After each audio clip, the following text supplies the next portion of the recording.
Okay जी, बिस्मिल्लाहिर्रहमानिर्रहीम। इय्याका नअबुदु व इय्याका नस्तईन। तो गाइज़ हम ना जीआईटी पैथो जो है ना वो बहुत ज़्यादा हमने डिस्कस कर लिया। अभी बस चंद एक टॉपिक रह गए जिसके अंदर जो है ना हमारा मशहूर ज़माना पेप्टिक अल्सर डिज़ीज़ के बारे में है। ठीक है, होपफुली पहले वाली वीडियो पे बहुत अच्छा रिस्पॉन्स आ रहा है, लोगों ने थोड़ा सा अप्रिशिएट भी किया है। अच्छा, पेप्टिक अल्सर में होता क्या है, जब एसिड जो है ना वो डाइजेस्टिव ट्रैक को ईट करना, inner surface of the stomach और स्मॉल इंटेस्टाइन को ईट करना शुरू कर देना, मतलब अपना ही एसिड जो है ना वो अपने ही मैदे को खाना शुरू कर दे। तो वहाँ पे अब ये ulceration in the wall of the stomach हो सकता है, ठीक है, या फिर वो हो सकता है डुडिनम हो जाए, ठीक है, या फिर लोअर एसोफेगस जो है ना वहाँ पे हमने देखा जिस तरह जट की बीमारी हो रही थी वो सारी की सारी, ठीक है। तो इसी वजह से हमने इसको कैटेगराइज कर दिया है। हो सकता है कि वो हमारे पास हो गैस्ट्रिक अल्सर हो, ठीक है, हाँ वो हमारे पास हो सकता है गैस्ट्रिक अल्सर होगा, या फिर वो हमारे पास होगा ड्यूडिनल अल्सर, या फिर वो हमारे पास हो सकता है लोअर एसोफिजियल अल्सर, ठीक है। अब ड्यूडिनम में भी जो है ना हमारे पास वो कह रहा है कि फर्स्ट पार्ट जो है ना वो उसका ड्यूडिनम का उसके अंदर मोस्टली जो, क्योंकि जो मैदे के साथ साथ होगी, स्टोमिक के साथ साथ होगी, उसी के ऊपर पहले होगा ना, ठीक है। अब यहाँ पे वो कह रहा है कि हाइपर एसिडिटी जो है ना एक्सकवेशन की बड़ी वजह, मतलब जो अल्सरेशन है ना सबसे ज़्यादा उसकी बड़ी वजह वो कह रहा है हमारे पास हो सकता है हाइपर एसिडिटी, एक इसकी बड़ी वजह है। नंबर सेकंड पे वो कह रहा है हमारे पास हो सकता है कि एच पाइलोराई का हमने ऑलरेडी पढ़ा, वो हमारे पास अल्सरेशन करवाएगा। नंबर थर्ड पे वो कह रहा है कि हमारे पास कोई नेसिड्स वगैरह जो है ना नॉन स्टीराइडल एंटी इन्फ्लामेटरी जो है ना उसने जो ली हुई हैं, ठीक है। इसके अलावा वो कह रहे हैं अच्छा इसके अंदर भी हमारे पास क्या थे, हमारे प्रोस्टान थे, ठीक है, ब्रूफिन थी हमने डिस्कस की, और हमारे पास थी एक डिस्प्रीन, ठीक है। डिस्प्रीन भी जो लोग बहुत खाते हैं उनको भी यही ना मसला हो जाता है, ठीक है। अब ये जो अल्सर है ना अगर इसको टाइमली देखा ना गया तो ये लीड टू कार्सिनोमा हो जाएगा, ठीक है। तो हमने डिस्कस किया था पहले भी कि जो एच पाइलोराई है ये कहाँ पे जाके एक्ट करता था, ये हमारी जो स्टोमिक की थी ना यहाँ पे एंट्रम करके था, ठीक है, जिसके ऊपर जाके इसने एक्ट करना है, और वहाँ से हमने जो गैस्ट्रेंट सेक्रेटिंग सेल हैं, गैस्ट्रेंट सेक्रेटिंग सेल्स हैं, वहाँ पे जो है ना वो जी सेल वो स्टिमुलेट करेंगी एसिड की प्रोडक्शन को, और एसिड की प्रोडक्शन जब ज़्यादा होगी तो वो हमारे पास एसिडिटी करवा देते हैं, ठीक है। साथ में जो है ना इन्होंने ये जो ड्रग्स इन्होंने क्या किया था, प्रोस्टाग्लैंडिन की सिंथेसिस को रोक दिया था, जो वेजोडाइलेटर था उसको रोक दिया, तो वेजो कंस्ट्रिक्शन हो जाएगी, वहाँ पे हमारे पास इस्कीमिया होगा, और वहाँ पे हमारे पास हेपेटाइटिस बी। पैराइटल सेल का हाइपरप्लेजिया हो सकता है, ठीक है। पैराइटल सेल में हमारे पास जब उसका हाइपरप्लेजिया होगा तो वो टपाटप एसिड को सेक्रेट करना चाहिए। पैराइटल सेल का क्या काम था हमारे पास, उसने HCl को सेक्रेट करना था। जब वो पैराइटल सेल का हाइपरप्लेजिया होगा वो इतनी सेक्रेशन करेंगे कि बस तबाह कर देंगे हर चीज़ को, ठीक है। और यहाँ पे जो है ना वो हमारे पास कुछ को फैक्टर्स उसने एक बुक के अंदर डिस्कस किए हुए हैं जो इसको फर्दर जो है ना वो इन्हांस कर देंगे, मतलब कि अगर उसको पहले ये मसला चल रहा है और उसने साथ ये काम भी किया। को फैक्टर कौन कौन से हैं वो मैं आपको साथ जल्दी से बता देता हूँ, बस इसको भी रन करते हैं। तो को फैक्टर में कह रहा है कि हमारे पास वो पेशेंट जो स्टीराइड साथ जो, हालांकि वो नेसिड भी एच पाइलोरी का इन्फेक्शन भी हो सकता है उनको, उसके साथ साथ वो स्टीराइडल किसी थेरापी के ऊपर हुए हैं, ठीक है, तो उनकी इम्यूनिटी लो होगी तो वो ज़्यादा हमारे पास कम। फिर वो कह रहा है कि वो जो सिगरेट स्मोकर है, सिगरेट जहाँ भी हो जाए ना, मशहूर ज़माना इसको बदनाम ही किया है, ठीक है, किसी भी बीमारी में लिख दो जाना इस तरह की कैंसर वगैरह वाली में, तो ये दोनों जो है ना वो कंप्रोमाइज़ करते हैं हमारे पास blood supply of the stomach को, जिसकी वजह से एसिडिटी ज़्यादा हो जाता है। अमूमन जो है ना वाशरूम्स के अंदर आपको सिगरेट की स्मेल आ रही होती है, वो यही कहते हैं कि जब तक हम सिगरेट ना पिए हमारे जो है ना रोटी हजम नहीं होती, उनका यही कहना है। तो वो यही है कि उनके जो है ना वो वहीं कहीं ना कहीं ये मैदे की पेप्टिक अल्सर की डिजीज़ चल रही होती है, वो बस दिमागी तौर पर उनकी सेटिस्फेक्शन के लिए वो खुद पी रहे होते हैं और कुछ भी नहीं होता। मार्फोलॉजी में वो कह रहे हैं कि स्टोमिक और first part of the intestine जब आप देखेंगे ना ड्यूडिनम, ठीक है, स्टोमिक प्लस ड्यूडिनम का फर्स्ट पार्ट, वहाँ पे आपको ग्रेनुलेशन टिश्यू जो है ना वो बहुत ज़्यादा मिल जाएंगे जो कि एरोड कर रहे होंगे, जो ठीक है, उसकी एरोजन की वजह से, ग्रेनुलेशन टिश्यू की एरोजन की वजह से वहाँ से ब्लीडिंग होगी, और इवन वो स्टूल्स के अंदर भी आ जाएगी। कभी कभार तो इतनी ब्लीडिंग हो जाती है कि वो इस्कीमिया के बाद वो इवन डेथ भी हो जाती है अगर उसको बहुत सवेयर हो जाए, ठीक है। पेशेंट किस तरह प्रेजेंट करता है उसको ज़ाहिर बात है वही चेस्ट पेन होगी, हार्ट बर्निंग होगी, ठीक है, एपिगैस्ट्रिक के ऊपर बहुत ज़्यादा, और हेमापेटोसिस होगी, मतलब उसको खून की उल्टियाँ आना शुरू हो जाएंगी, ठीक। ये 4 साइन हैं। तो पेशेंट इमीडिएटली आफ्टर मील जो है ना वो कहेगा कि मुझे जो है ना वो खाने के फ़ौरन बाद मैदे का जो है ना उसके मसला होगा। वो कहेगा देखो, अगर तो मरीज़ आपके पास आया, आपने उसकी हिस्ट्री अच्छे से लेनी है, दो बातें हो सकती हैं। अगर तो वो कहेगा खाने के फ़ौरन बाद जो है ना उसके मैदे में ये सिम्टम आ रही हैं, एपिगैस्ट्रिक पेन हो रही है या फिर इवन के चेस्ट पेन हो रही है, ठीक है, तो खाने के फ़ौरन बाद अगर मतलब कोई ना कोई स्टोमिक के अंदर मसला है, क्योंकि सबसे पहले खाना स्टोमिक के अंदर जाना है। लेकिन अगर वो कहे कि खाने के 2 या 3 घंटे बाद जो है ना मुझे ये वाले सिम्टम्स आती हैं, तो इसका मतलब है स्टोमिक उसका ठीक है, कहीं ना कहीं ड्यूडिनम के ऊपर अल्सरेशन हुई है। तो ये एक आम जुगाड़ू साइन मैं कह रहा हूँ कि बताया है मैंने, अगर आपने डायग्नोस करना हो, ठीक है। तो अगर क्लिनिकल सिनेरियो पे आफ्टर ईटिंग इमीडिएटली आ जाए तो मतलब को स्टोमिक के ऊपर आपने जाना। अगर आके 2 to 3 आवर आफ्टर ईटिंग मील तो फिर मतलब क्योंकि नीचे ड्यूडिनम का मसला है, क्योंकि स्टोमिक के अंदर तो कहीं ना कहीं वो रह जाते हैं ना 2-3 घंटे, फिर उसके बाद ड्यूडिनम में जाते हैं, तो फिर ड्यूडिनम का मसला स्टोमिक के अंदर का मसला है। ट्रीटमेंट क्या है, एच पाइलोरी है, तो क्योंकि ग्राम नेगेटिव है तो आपने क्या है उसके लिए एंटीबायोटिक्स दे देनी है, ठीक है। नेसिड्स का इस्तेमाल बिल्कुल रोक देना, और हमारे पास जो है ना वो हीलिंग के लिए जो चीज़ें हैं ना उसको प्रमोट करना होता है। अच्छा, नेक्स्ट हमारे पास है, ये तो होपफुली ये छोटा सा टॉपिक था। तो नेक्स्ट जो है ना हमारे पास वो है mucosal atrophy and intestinal metaplasia. ये क्या होता है म्यूकोजल एट्रोपी? अब नाम से कुछ ज़ाहिर हो रहा है कि ख़त्म हो रहा कुछ ना कुछ, एंड इंटेस्टाइनल मेटाप्लेजिया। मेटाप्लेजिया मतलब वो अपनी जो है ना नॉर्मल एपिथेलियम से कुछ ना कुछ गड़बड़ हो रही है उसकी, ठीक है। अब यहाँ पे क्या होगा, जब रिपीटेड इरिटेशन होगी म्यूकोजल सर्फेसिस की, रिपीटेड इरिटेशन होगी तो वहाँ पे जो है ना वो हमारे पास सेल जो है ना वो कहेंगे मैं काम ही नहीं करता, वो मेटाप्लेजिया की तरफ जाना शुरू, रिपीटेड इरिटेशन मेटाप्लेजिया, ठीक है। अब इंटेस्टाइनल मेटाप्लेजिया में क्या होता है, हमारे पास जो है ना एक्सेसिव गोबलेट सेल होते हैं, वो क्या करते हैं, जनरेट करते हैं कार्सिनोमा इन साइटू, ठीक है। तो कार्सिनोमा इन साइटू होगा पहले मेटाप्लेजिया के बाद, मतलब कि कैंसर के लिए ज़मीन तैयार हो गई है, अभी कैंसर बना नहीं, कार्सिनोमा इन साइटू। अगर फिर भी ना ट्रीट किया तो वो फिर प्रॉपर जो है ना वो हमारे पास एडिनो कार्सिनोमा के अंदर कन्वर्ट हो जाएगा, ठीक है। फिर उसने एक टर्मिनोलॉजी इस्तेमाल, gastric polyp and tumour, gastric polyps and tumour. अब म्यूकोजा ऑफ द स्टोमिक जो है ना वो जब हाइपरप्लेजिया हो जाता है, ठीक है, hyperplasia of mucosa of stomach, ये म्यूकोजा था जब उसका हाइपरप्लेजिया हो जाए। अच्छा, अब जो है ना पोलिप की बड़ी निशानी होती है कि एक तो उसके ऊपर जो है ना मांस पूरा होता है और नीचे उसकी स्टाक होती है, जिस तरह वो गुलाब की पगडंडी नहीं होती, ऊपर गुलाब होता है पीछे एक डंडी होती है, फिर वो पीछे फूल से जुड़े होते हैं, बिल्कुल वैसे ही होता है कि उसकी एक ये स्टाक होना लाजमी है, ठीक है। तो उसी हम पोलिप कहेंगे, ठीक है। पेडेंकुलेटेड जो है ना वो मतलब उसको पकड़ के आप यूँ हिला हुल सकते हैं, पेडेंकुलेटेड आप समझ होंगे। होता क्यों है, inflammation of the fold of stomach की वजह से ना, ठीक है, जो स्टोमिक के अंदर फोल्ड या रोगाए थे उनकी इन्फ्लामेशन हो जाती है और वो एट द एंड पोलिप में हो जाती है। काजेज क्यों है, हाइपरप्लेजिया, इन्फ्लामेशन, नियोप्लेजिया, ये 3 चीज़ें ना, हाइपरप्लेजिया, इन्फ्लामेशन और नियोप्लेजिया, ये 3 चीज़ें हैं जो हमारे पास पोलिप्स की कारण है। फिर उसने कहा इन्फ्लामेटरी एंड हाइपरप्लास्टिक पोलिप के अंदर क्या चीज़ है, inflammatory and hyper plastic polyp, ठीक है। ये कब बनती हैं, जब हमारे पास जो जी सेल है ना उनका हाइपरप्लेजिया हो जाता है। हाइपरप्लेजिया ऑफ स्टोमिक के जो जी सेल है जिन्होंने गैस्ट्रिन सेक्रीट करना उनकी जो है ना वो हमारे पास हो जाए, वो जब हाइपरप्लेजिया होंगे वो हमारे पास मेटाप्लेजिया और फिर वो हमारे पास डिस्प्लेजिया के अंदर कन्वर्ट होंगे, वो तो that lead to inflammatory and hyperplastic polyp. मैं आपको एक डायग्राम दिखाता हूँ तो ये इससे आपका काफ़ी आइडिया होगा। ये देख रहे हैं इस तरह के मतलब ऊपर डेंकुलेटेड उनका कुछ ना कुछ आपको लटकती हुई कुछ चीज़ जो है ना वो आपको नज़र आएगी ये स्टोमिक के अंदर, ठीक है।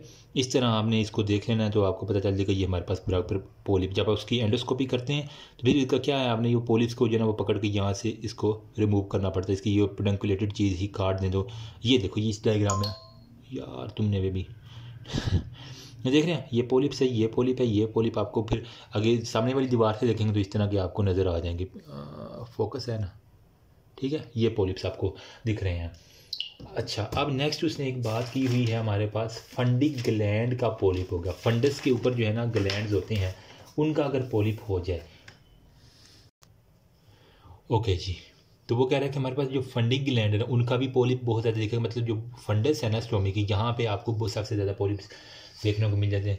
यहाँ पे रुगाई जो होता है ना इन दी फंडस एरिया, वहाँ पे जी सेल की इनलार्जमेंट हो जाती है और इसकी जो है ना वो फेमिलियल म्यूटेशन, इसकी एक बड़ी कंडीशन है कि मतलब कोई भी किसी किस्म की म्यूटेशन वहाँ पे हो गई है ना, फैप उसने एक लिखा हुआ है, familial adenocarcinoma polyposis syndrome, FAP, FAP के नाम से एफ से फैमिलियल एडिनोमिएटिस, पी से हमारे पास होता है पोलीपोसिस।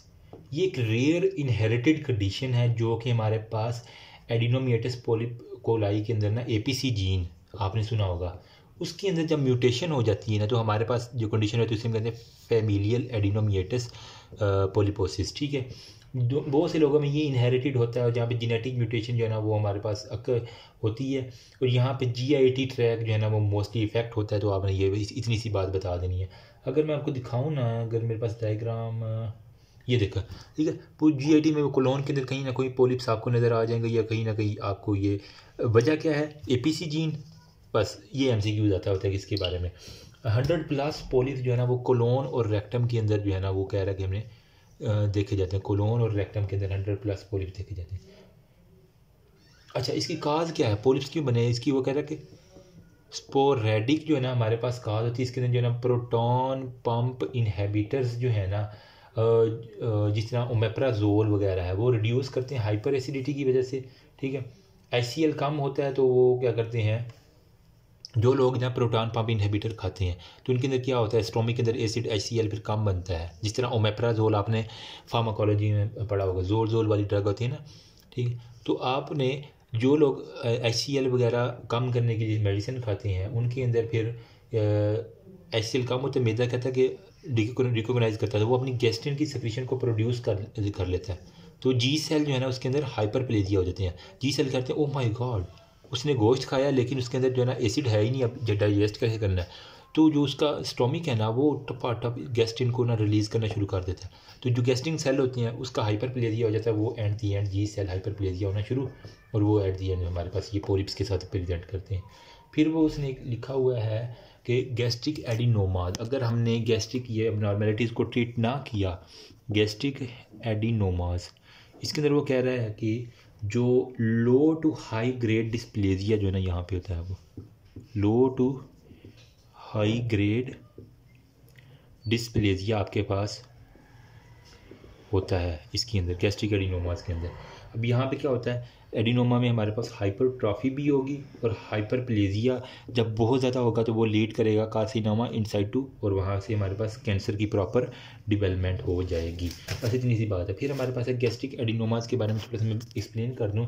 अगर तो वो स्टोमिक रुगाइल जो है ना वो कह रहा है कि म्यूटेशन हो जाए गैस्ट्रिक ग्लैंड की, तो वहाँ पे मेटास्टेसिस हो जाएगी, वो लिम्फ नोड के अंदर जाएगी और वहाँ से वो कैंसर फर्दर काज करवा देगा। ठीक, गैस्ट्रिक एडिनोमा में हमारे पास एक कह रहा है कि glandular type of carcinoma, glandular type of carcinoma है। ठीक, अब जो स्टोमिक के रोगाएँ हैं ना वहाँ पे जो गैस्ट्रिक ग्लैंड है उनके अंदर जो है ना वो कोई भी म्यूटेशन हो गई है, तो म्यूटेशन में हमारे पास वो म्यूटेशन होगी, वो कैंसर हो गया, तो ये एक तरह का एडिनोमा जो है ना ये मेटास्टाइज कर जाएगा टू दी लिम्फ नोड, और लिम्फ नोड के बाद वहाँ से हमारे पास वो कैंसर सारे का सारा। पेशेंट किस कंडीशन के साथ प्रेजेंट करेगा, वो कहेगा डॉक्टर साहब मुझे डिस्पेप्सिया है, डिस्फेगिया है, मतलब कुछ खाया नहीं जाता, वेट लॉस उसका बहुत ज़्यादा होगा, जब खाया पिएगा नहीं तो उसका वेट लॉस बहुत ज़्यादा होगा, और फिर वो पीन इन दी स्टोमिक जो है ना बहुत ज़्यादा, अगर वो इवन एनीमिया के साथ जो है ना वो प्रेजेंट करता है। डिस्पेप्सिया बेसिकली क्या होता है कि एक तरह की ना इनडाइजेशन होना, या फिर वो कहता है कि मेरा ये लगता है कि पेट भरा भरा है हर वक्त, बस वो इस तरह की एसिड रिफ्लेक्स उसके बार बार आना शुरू होते हैं। तो इसके अंदर एपिडेमियोलॉजी में हमारे पास क्या है, गैस्ट्रिक एडिनोमा होता है, गैस्ट्रिक एट्रोफी होता है, और H. पाइलोरी इसकी है। एक उसने ना हमारे पास क्लासिफिकेशन दी हुई है जिसे वो कहता है लॉरेंस क्लासिफिकेशन। उसके अंदर दो टाइप्स के ना गैस्ट्रिक एडिनोमाज हैं हमारे पास। एक हमारे पास होता है इंटेस्टाइनल टाइप के, ठीक है, इंटेस्टिनल टाइप के हैं, और इसके अंदर दूसरे नंबर पे हमारे पास डिफ्यूज टाइप के हमारे पास आ जाते हैं। ठीक है, यहाँ पे म्यूटेशन होती है इंटेस्टाइन के अंदर, और यहाँ पे गोबलेट सेल जो है ना वो बहुत ज़्यादा इंक्रीज है, जबकि डिफ्यूज़ के अंदर ना एक जैसा मतलब सारे का सारा होता है। यहाँ पे कुछ पैचेज एरियाज होते हैं इंटेस्टाइनल में, सिर्फ इंटेस्टाइन की तरह के जो है ना वो आपको गोबलेट सेल मिलते हैं। बस इतनी सी है। पैथोजेनेसिस की म्यूटेशन हो सकती है, H. पाइलोरी हो सकती है, एब्स्टेन बार वायरस जो है ना EBR, abstain Barr virus mutation, और हमारे पास H. पाइलोरी, ये तीन जो है ना बड़ी कंडीशन है इसकी पैथोजेनेसिस के अंदर। तो म्यूटेशन के अंदर हमने दो तरह की, एक हमारे पास था डिफ्यूज्ड ठीक है, और एक हमारे पास था इंटेस्टिनल टाइप का। ठीक है, जो डिफ्यूज होता है इसकी भी उसने दो फर्दर टाइप की हुई हैं, या तो वो हमारे पास होगा फेमिलियल मतलब वरासती, या फिर वो अक्वायर्ड होगा। ठीक है, अक्वायर्ड लिखा होता है या फिर हमारे पास लिखा होता है स्पोरेडिक, एक ही बात है। इंटेस्टाइनल में भी हमारे पास फेमिलियल हो सकता है या फिर हमारे पास एक्वायर्ड हो सकता है। ठीक है, तो ये इसकी म्यूटेशन की दो बड़ी वजह। बाकी एप्स्टेन बार वायरस की वजह से आपने वायरोलॉजी के अंदर पढ़ा, और बैक्टीरिया की वजह से भी हो सकता है। ठीक, अब हमारे पास वो कह रहा है कि जो ये फेमिलियल होता है ना डिफ्यूज़ के अंदर, थोड़ी सी बात कर लें फेमिलियल की। इसको यार थोड़ा सा इधर करो, ओके। ठीक है, तो फेमिलियल के अंदर उसने बात की है कि यहाँ पे जो है ना वो CDH1 जीन जो है ना, जिसके अंदर ई के एडहेरेंट जो है ना, उसकी जो है ना वो, इसका बेसिकली काम क्या था कि जो एपिथीलियम है ना उसको आपस में जोड़ के रखना, कैडहेरेंट मतलब जोड़ के रखना। लेकिन यहाँ पे जब CDH1 की जीन की म्यूटेशन होगी तो वहाँ पे अब नॉर्मल एडिशन होगी और वहाँ पे प्रोलिफरेशन हो जाएगी, या सारे का सारा काम हो जाएगा ये। ठीक है, बाकी वो कह रहा है एक्वायर्ड के अंदर हमारे पास जो है ना वो 50% CDH जीन की म्यूटेशन और 50% वो कह रहा है कि मिथाइलेशन हो जाती है किस चीज़ की, जीन की। ठीक है, वहाँ पे CH3 मतलब मिथाइल ग्रुप ऐड हो जाता है जब, तो वो फिर गड़बड़ करता है यहाँ पे एक्वायर्ड के अंदर। ठीक, फिर वो कह रहा है कि हमारे पास इंटेस्टाइनल में हमारे पास जो है ना वो, वहाँ पे मैंने बता दिया फेमिलियल एडिनोपोलिपोसिस होता है, वहाँ पे जो है ना APC जीन की म्यूटेशन हो जाती है और वो स्टोमी के अंदर। बाकी H. पाइलोराई क्या करता है हमारे पास, H. Pylori basically interleukin 1B और ट्यूमर नेक्रोटिक फैक्टर जो है ना, ठीक है, ये प्रो इन्फ्लेमेटरी हैं, तो इनकी जो है ना वो जेनेटिक म्यूटेशन कर देता है, जिसकी वजह से हमारे पास बाकी एप्स्टेन बार एसोसिएटेड होते हैं इसके अंदर सारे के सारे। अच्छा, अब जब आप देखेंगे ना तो आपको जो इन्फिल्ट्रेटिव टाइप वाला है ये वाला, ये आपको दिखेगा एक्सो फिटेसिस अल्सर की तरह, मतलब फूल की तरह जो है ना वो आपको ये दिख जाएगा। जबकि या जो डिफ्यूज्ड है ये हमारे पास इनफिल्ट्रेटिव अल्सर होगा। यहाँ पे जो है ना सिग्नेट रिंग जिस तरह अंगूठी होती है ना, उस तरह के सेल अगर आपको नज़र आए तो वो हमारे पास डिफ्यूज होते हैं। अगर वो फूल की तरह एक्सोपिटिक हो तो हमारे पास ये इंटेस्टाइनल है। ठीक है, और यहाँ पे वो ना लेदर लाइक एक अपीयरेंस होती है। ठीक, लेंटस प्लाइकेटा जिसे हम कहते हैं, वो सेल के गिर्द इस तरह की आपको लेदर लाइक अपीयरेंस मिलती है। ठीक है, अब ये सिग्नेट रिंग क्या कभी कभार पूछ रहे थे तो आपने बताना है कि हमारे पास जो है ना म्यूकस इतना भर जाता है सेल के अंदर कि वो सारा साइटोप्लाज्म और न्यूक्लियस को साइड पे कर देता है, और यूँ हमें लिखता है जिस तरह बंदे ने अंगूठी पहनी हुई है ना, उस तरह की आपको लिखती है।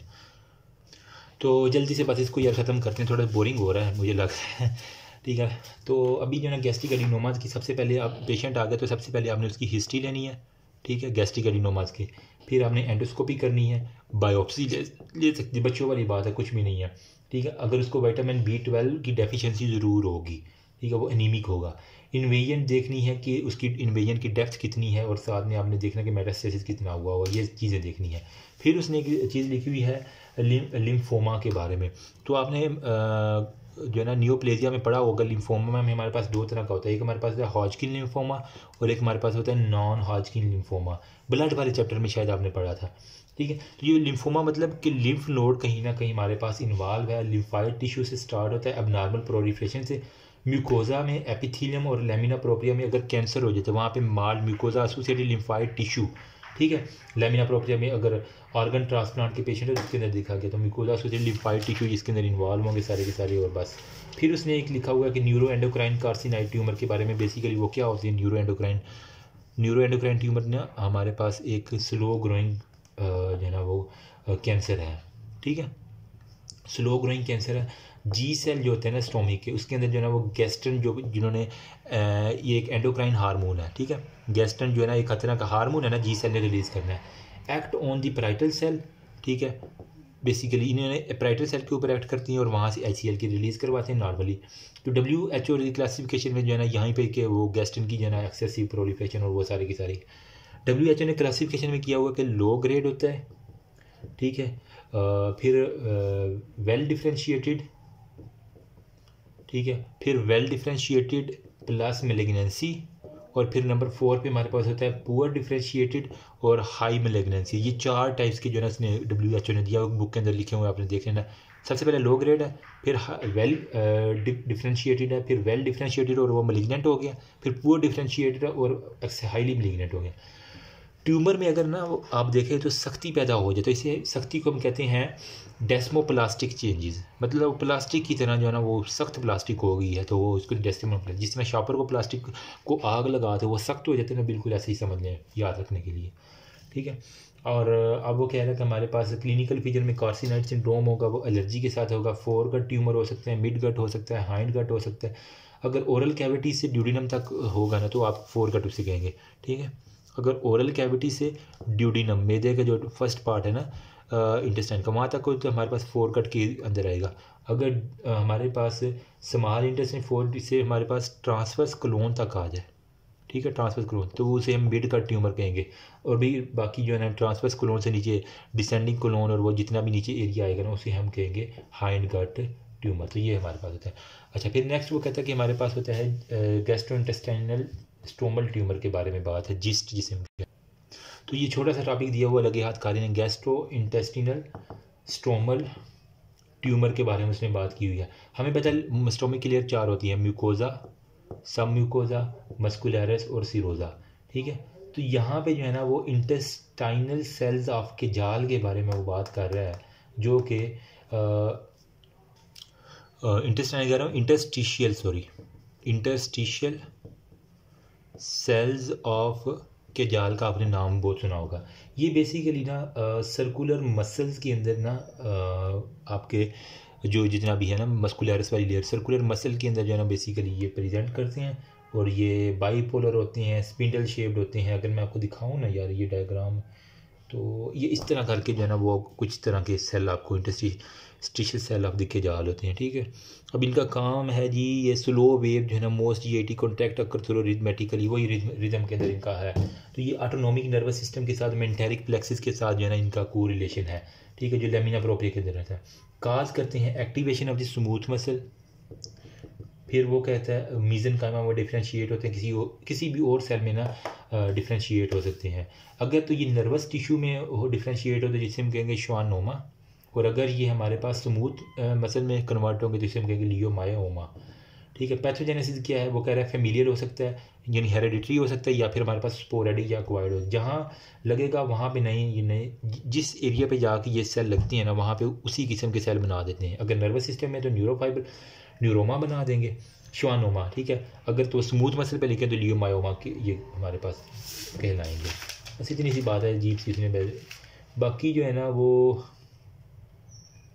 कह रहा है कि ओल्ड एज है। बाकी इंटरस्टिशियल पैथोलॉजी में वो कह रहा है कि कोई इंटेस्टाइनल ऑब्स्ट्रक्शन की बड़ी वजह क्या क्या हो सकती हैं। मतलब कुछ लोगों में पैदाइशी तौर पे जो है ना इंटेस्टाइनल जो है ना वो ऑब्स्ट्रक्शन हो जाती है, तो उसके अंदर हमारे पास क्या होता है, नंबर 1 पे हमारे पास होता है हर्निएशन होती है, ठीक है। नंबर 2 पे वो कह रहा है कि कोई अम्बलाइकस हो सकता है, आपने ये एब्डोमेन पेल्विस की एनाटॉमी में सारा पढ़ा हुआ है। या फिर हमारे पास डायरेक्ट या इनडायरेक्ट जो है ना वो इनग्वाइनल हर्निया उस बंदे को हो सकता है, ठीक है। फिर हमारे पास लूप जो है ना वो हमारे पास स्ट्रेंगुलेटेड हो सकती है। और साथ में वो कह रहा है कि जो 2 ईयर ओल्ड जो बच्चे होते हैं उनके अंदर रोटा वायरस की जो वैक्सीन लगती है ना, ठीक है, वो क्या करती है पेयर पैचेस करवा देती है इन दी इंटेस्टाइन, जिसकी वजह से वहाँ पे हाइपरप्लेजिया होता है, जिससे इंटेस्टाइन जो है ना वो थिक हो जाती है, वहाँ पे प्रेशर होता है, इस्कीमिया होता है, और वहाँ पे वो सारी के सारी होती है। यही है कि हर्निएशन अम्बलाइकस है, वोल्वुलस है, इंक्वाइनल हर्निया है। जो वेट लिफ्टर मोस्टली होते हैं ना उनके अंदर जो है ना ये देखा गया कि इंटेस्टाइनल की जो है ना वो ऑब्स्ट्रक्शन हमारे पास देखेगी। That's all about. बाकी हर सबरूम डिजीज़ रहती है हमारी, इस्कीमिक बावल डिजीज़ रहती है, और vascular disorder of the bowels रहते हैं वो फिर हमारे पास हेमराइड्स आ जाएंगे, और डायरियल डिजीज़ आ जाएगी, एंड सीलिक डिजीज़ है, और फिर वो सारी हम नेक्स्ट डिस्कस करेंगे। इफ ये माल अब्जॉर्प्शन है, इन्फ्लेमेटरी IBD है, फिर और तो बस छोटे छोटे टॉपिक रह गए हैं। सीलिक कोलोनिक पॉलिप्स के बारे में है, फैमिलियल एडिनोमिएटस पॉलिपोसिस के बारे में है, और बस छोटे छोटे टॉपिक है। उसके बाद हमारा ये ख़त्म हो जाएगा, फिर लीवर को देखते हैं इंशाल्लाह। Thank you so much. Remember me also your precious, फिर अल्लाह हाफिज़।